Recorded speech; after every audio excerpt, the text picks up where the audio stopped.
Good morning, I'm Shi. Today's top stories raise critical questions of justice, democracy, and humanity across the globe.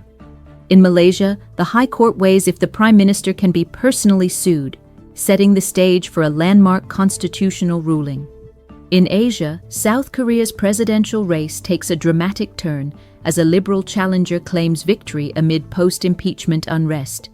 And in the Middle East, global attention intensifies after Israeli fire kills 27 Palestinians near a Gaza aid site. Let's get into the full story. Onat, take us there. Thanks, Shi. We begin in Malaysia, where the High Court will decide today whether Prime Minister Anwar Ibrahim can raise constitutional questions in a civil lawsuit.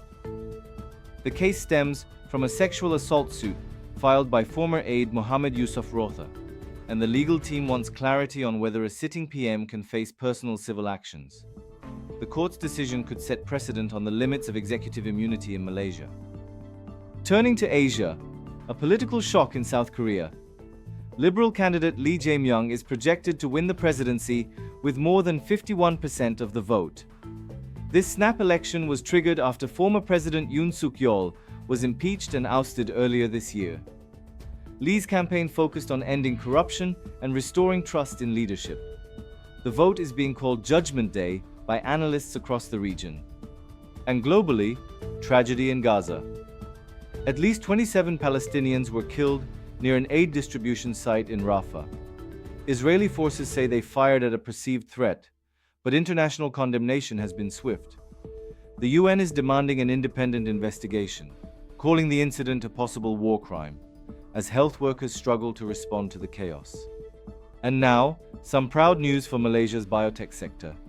Alps Global Holding BHD has become the country's second official unicorn, valued at over $1.6 billion, and gearing up for a Nasdaq listing later this year. The announcement was made at the National Bioeconomy Showcase 2024 by the Minister of Science, Technology and Innovation. Founded in 2008 by Dr. Tam Seng Kong, who began his career in traditional Chinese medicine, Alps is now a pioneer in cellular therapy, DNA diagnostics, and mRNA vaccine development. A pivotal court case in Malaysia, regime change in South Korea, heartbreak in Gaza, and now, a biotech unicorn rising from Pahang to Nasdaq. This morning's headlines reflect a world in flux. Coming up tomorrow, we'll look at rising inflation across Asia and how central banks are reacting. Thanks for starting your day with AGN. Follow us across all platforms and visit agn.alps-holdings.com to subscribe for direct news alerts. Stay sharp, stay informed. This is AGN.